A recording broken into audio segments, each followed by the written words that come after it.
Bismillahirrahmanirrahim. Assalamualaikum warahmatullahi wabarakatuh. Waalaikumsalam warahmatullahi wabarakatuh.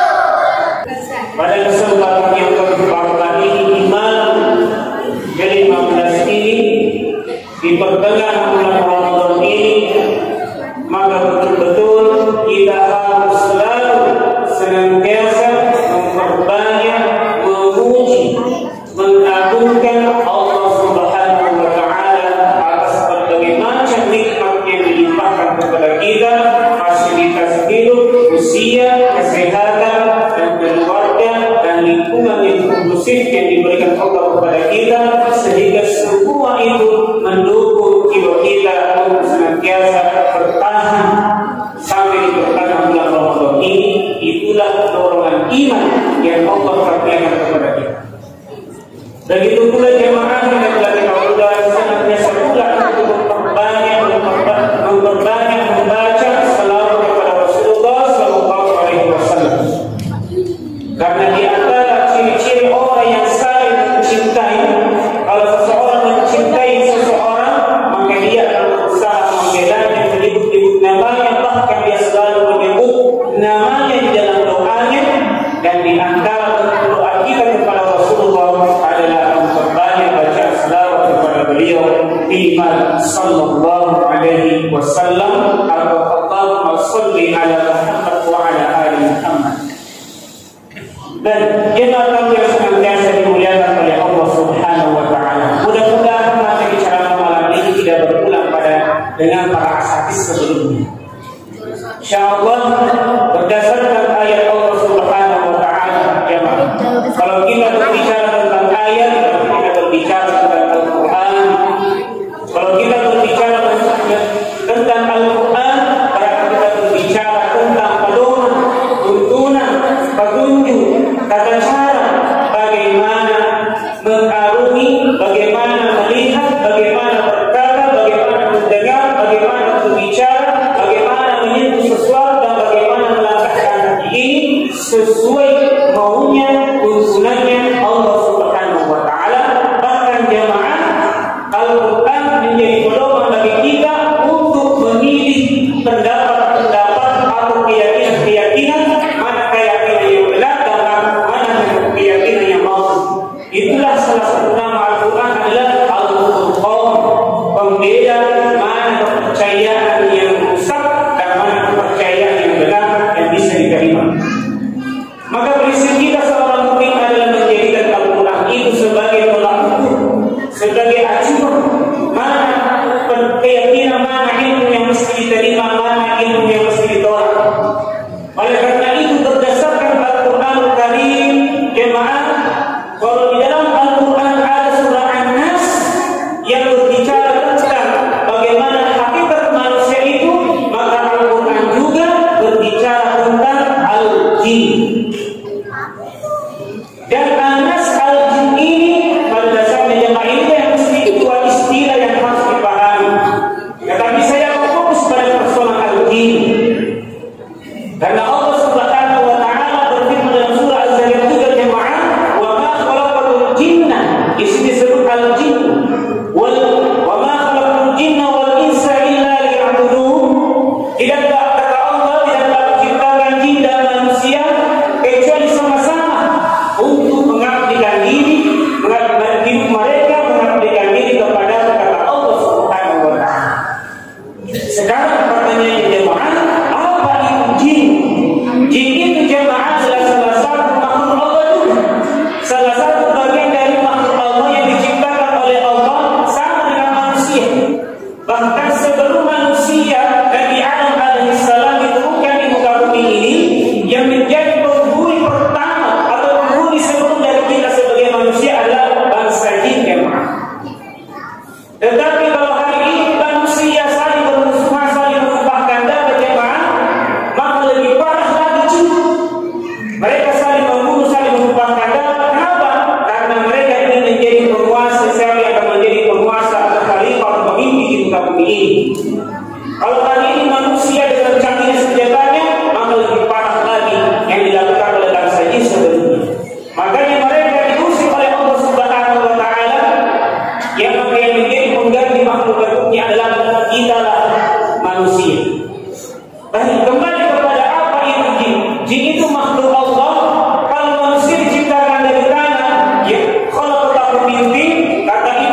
muslim, ada juga jin yang kafir kepada Allah Subhanahu wa taala. Kalau hari ini ada juga manusia Islam tapi bodoh terhadap agamanya, begitu juga jin, ada jin Islam tapi bodoh juga terhadap agamanya. Artinya tidak memahami agamanya, bahkan muslim tapi tetap bermaksiat kepada Allah Subhanahu wa taala. Begitu juga jin. Tetapi dari kelompok yang mana yang disebut syaitan jemaah, lagi-lagi muncul istilah berikutnya, istilah syaitan. Syaitan jemaah adalah kata sifat, adalah sifat yang melekat pada diri makhluk yang jauh dari rahmat Allah. Sebagaimana sifat jujur, sifat amanah, sifat yang dermawan, sama syaitan. Ya. Syaitan itu adalah lawan dari sifat semua dari sifat Allah. Dan syaitan ini bisa melekat pada diri jin, bisa juga melekat pada diri manusia. Itulah yang disebut dalam surah An-Nas, alladzi yuwaswisu fi sudurin nas minal jinnati wan nas. Di antara sifatnya syaitan ini jemaah adalah ciri-cirinya selalu memberikan rasa keraguan-keraguan, rasa was-was ke dalam diri manusia. Biasanya orang kalau dihinggapi penyakit was-was, kadang dia berwudu, dia muncul was-was. Tadi bukan kepala saya, sudah saya sapu, apa betul? Dikurangi lagi wudunya. Setelah berwudu, dikurangi lagi karena dia ragu. Karena saya sudah bangsa atau tidak? Tadi semuanya kulit saya sudah sampai situ atau tidak? Bahkan jemaah ada salah satu pasien yang kita temui 8 kali dia berwudu baru dia bisa sholat. Karena setiap dia berwudu muncul keraguan, apakah tidak sah atau tidak? Ya, akhirnya diulang terus. Inilah disebut alladzi yuwaswisu fi sudurin nas. Was-was dalam badan manusia. Baik, kembali kepada al-jin. Siapa jin? Kalau ada syaitan dari golongan manusia, itu dari syaitan malinun. Kalau ada juga jin dari syaitan dari golongan manusia, itulah syaitan yang disebut jin. Turunan dari semua turunan dari iblis laknatullah alaihi. Kemudian jemaah, apa yang perlu diwaspadai dari tipu daya syaitan ini?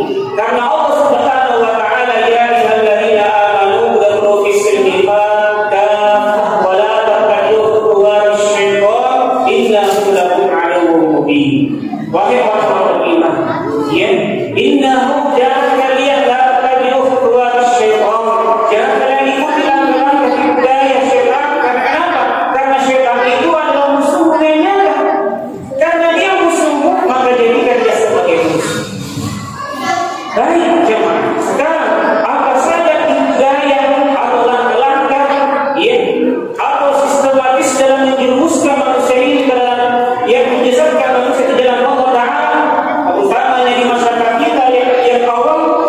Baik, dari tipu daya syaitan yang kita lihat di masyarakat, dari banyaknya korban-korban hari ini, banyaknya permintaan masyarakat kita di berbagai baik di kota maupun di tiga kota maupun di kampung-kampung untuk diruqyah, menunjukkan bahwa masih ada praktik-praktik termasuk praktik sihir jemaah yang masih banyak merajalela di tengah masyarakat kita, dan masyarakat kita takut dengan hal seperti itu. Ya, kenapa mereka takut? Karena dia yang menjadikan Al-Quran sebagai pedomannya. Padahal Allah sudah katakan inna kaida syaitani kana dha'ifa. Inna, Allah menunjukkan bahwa sebetulnya itu tipu daya syaitan lemah.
Istilah anak malaga, bagaimana tinjauan dalam hukum Islam istilah anak malaga yang diyakini masyarakat kita?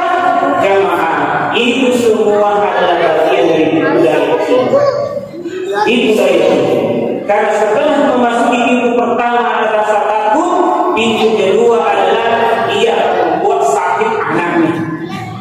Kenapa dia sakit? Karena sudah masuk pintu ketakutan. Kenapa dia takut? Dia lupa dia punya Allah sebagai tempat perlindungan. Dia lupa, makanya masyarakat kita kalau sakit yang diingat bukan Allah, tapi makhluk rugi ada yang halal, ada yang haram. Kalau rata-rata istilah makhluk rugi adalah haram karena menggunakan mantra-mantra juga. Nah, ketika dia datang sama Nuh, maka dia akan merekomendasikan kepadanya, oh bikinkan rumah, bikinkan ada saudara kembali. Saudara kembali itulah yang disebut jikorin jemaah. Karena setiap bayi yang lahir itu, ini perlu dipahami jemaah. Setiap bayi yang lahir itu sudah ada jin yang mendampinginya. Jin mendampingi tidak walaupun dirukyah tidak bisa karena Allah sudah lepas demikian. Allah dampingi dia malaikat, Allah juga dampingi dia jin. Dan jikorin ini yang biasanya efeknya kepada seseorang adalah selalu dibuat lupa, selalu dibuat was-was. Tadi sudah aku tidak rakaat. Ini jikorin ini. Ya, biasa memasang payah di rekan-rekan yang lagi dengan benar. Ya. Kalau begini sifatnya jemaah, anggap saja kurang. Ambil lagi satu rakaat, walaupun hakikatnya 5 rakaat. Nanti sebelum salam sujud sahwi atau setelah salam sujud sahwi dibuat lupa. Tapi ada orang karena tidak ada ilmunya, mudah-mudahan batalkan lagi sholatnya, sholat lagi. Dibuat lagi lupa, batalkan lagi sholatnya sampai dia berkali-kali sholat tidak pernah selesai sholatnya. Kenapa? Karena tidak ada ilmu tentang ilmu was-was, tentang budaya syaitan. Baik, jemaah hari ini dimuliakan oleh Allah Taala. Setelah memasuki pintu ketakutan, yang paling disenangi juga oleh bangsa ini adalah bagaimana memperbuka itu manusia, terutama masyarakat awam yang tidak paham terhadap agamanya. Jemaah, kalau manusia juga makan apa yang kita makan hari ini, begitu juga jin, dia makan juga apa yang kita makan. Bahkan dia bisa, kalau ada suami istri yang berhubungan, ya suami istri tidak membaca doa Bismillahirrahmanirrahim minasyaitan wa jannibna syaitan ma razaqtana, maka syaitan dan golongan jin juga akan menzinahi istrinya. Maka anak yang dilahirkan dari hubungan suami istri itu, maka susah anaknya diajar mengaji, mempertakal. Itulah efeknya kalau menjauh dari sunnah membaca doa. Ya, jadi jamaah perlu dipahami. Yang pertama yang harus dipahami, tidak ada istilah anak malaga di dalam Islam jamaah. Istilah itu adalah istilah dari budaya syaitan. Karena kalau syaitan menggunakan istilah ini, orang tahu tidak mau. Tapi kalau dia menggunakan istilah anak malaga, pasti dia layani, dan itulah tujuan yang sebenarnya. Karena dia itu mau dilayani, dikasih makan, dikasih pakaian, dikasih semuanya. Bahkan ada yang pernah kita lihat, Masya Allah, dipakai di anak-anak pakai itu bocor-bocornya. Ya, tingkatan kedua bocor. Yang pertama adalah namanya. Tingkatan yang kedua budaya syaitan. Kalau syaitan sudah menguasai keluarga itu, maka yang pertama yang kedua berikutnya adalah silunya kata berkata bikinkan dia rumah. Ciri khasnya warna kuning. Kalau warna kuning berarti jinnya masih di bawah. Jadi jinnya masih biasa. Kalau ini bisa rupiah dia anak-anak yang dengan ijazah, insya Allah bisa. Tingkatan yang ketiga kemarahan yang kita hipotesakan di masyarakat kita bukan. Kalau semakin merajalela penguasaan di keluarga itu, maka tingkat jin itu semakin dia dilayani, semakin dia besar, maka tingkatan berikutnya adalah dia minta warna merah. Itu sudah menjadi akaja istilahnya. Dan ini semua bagian dari syaitan. Ujung-ujungnya jamaah kita diajak untuk menyebutkan Allah Subhanahu wa Ta'ala. Kalau hari ini kita semangat berpuasa, tilawah, haji, bersedekah, yang perlu dijaga sebenarnya adalah akidah kita jamaah. Jangan sampai terpotong dengan keyakinan surah yang berada di masyarakat. Berikutnya apalagi budaya syaitan biasanya di masyarakat kita, ya, dan itu kalau tidak dilayani, biasanya salah seorang anggota keluarga ini dibosan, maka didatangi lewat mimpinya. Nah, apakah dia menyerupai dirinya yang terlalu yang sewakaf, atau menyerupai kakeknya? Jadi jin ini mendatangi dia dalam mimpinya, kemudian mengancam dia kalau tidak melakukan ini penyembelihan ini, maka anakmu saya bunuh. Karena masyarakat kita tidak ada ilmunya terhadap agamanya, kasihan. Karena takut tidak ada memberikan pencerahan, ya maka diurugilah penyembelihan itu, maka itulah yang disebut tumbal. Ya, walau kita baca Bismillah tetapi akad kalian tujuannya adalah untuk jin.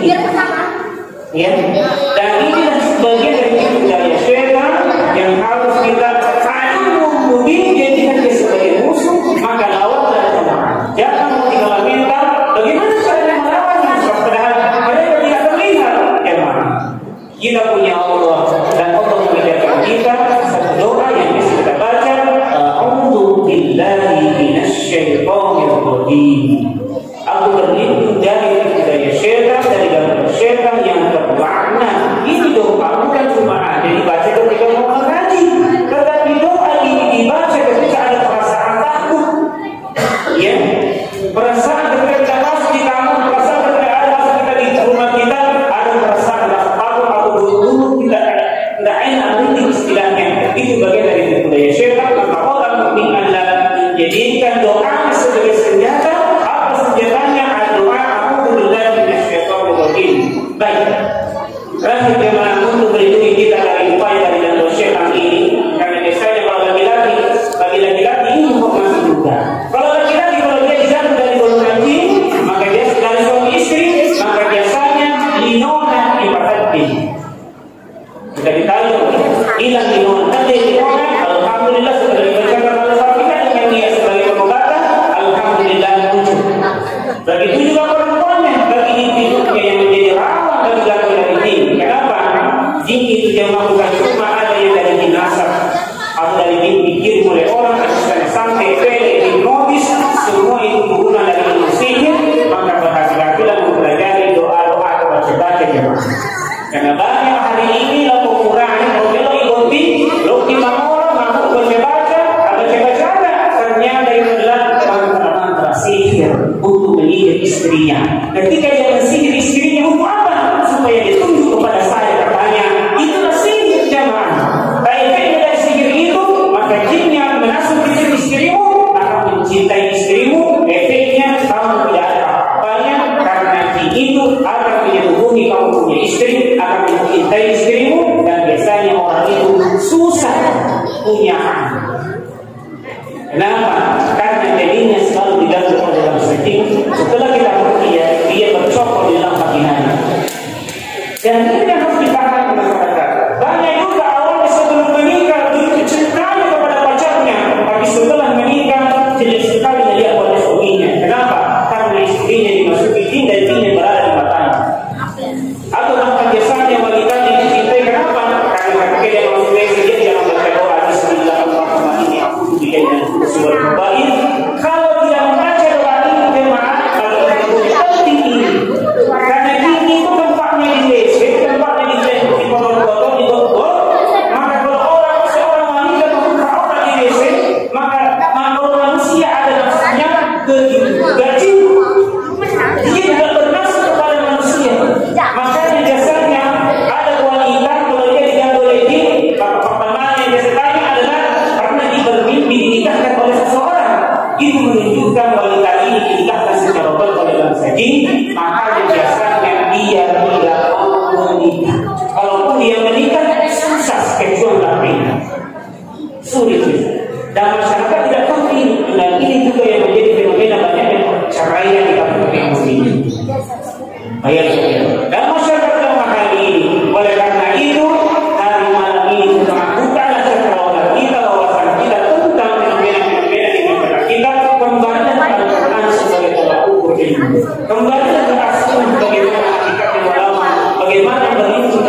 Karena semua yang diajarkan oleh Nabi itu hakikatnya jemaah untuk melindungi diri kita dari daya syaitan. Siapa setan itu? Itulah musuh yang nyata bagi kita. Karena dia adalah musuh, maka perangilah dia. Jangan dijadikan sebagai teman. Karena takut diganggu, akhirnya dituruti dengan yang punya keinginan. Iya, justru dijadikan sebagai teman sebagai teman. Iya, tidak diganggu, tetapi sudah batal kita punya akidah. Batal kita punya syahadat kalau kita menuruti, karena itu namanya sudah menjadi bagian aktif dari diri. Mudah-mudahan hal ini bermanfaat bagi kita jemaah. Di antara untuk membentengi diri kita, bacalah ayat kursi setiap selesai sholat 5 waktu. Jangan tinggalkan sama sekali ayat. Salah satu ayat ini. Amalkan sedikit pagi dan petang. Bacakan diri kita Al-Surah Al-Ikhlas 3 kali, Al-Falaq 3 kali, An-Nas 3 kali setiap selesai mau tidur. Karena itu adalah bagian dari sunnah Nabi. Dan subhanallah, alhamdulillah, Allahu Akbar 3 kali sebelum tidur. Karena semua ini adalah bagian dari diri kita, membentengi diri kita dari serangan musuh, dari gelombang sakti. Demikian bagi nabi maafkan subhanallah wa bihamdika asyhadu an la ilaha illa anta astaghfiruka wa atubu ilaik. Assalamualaikum warahmatullahi wabarakatuh.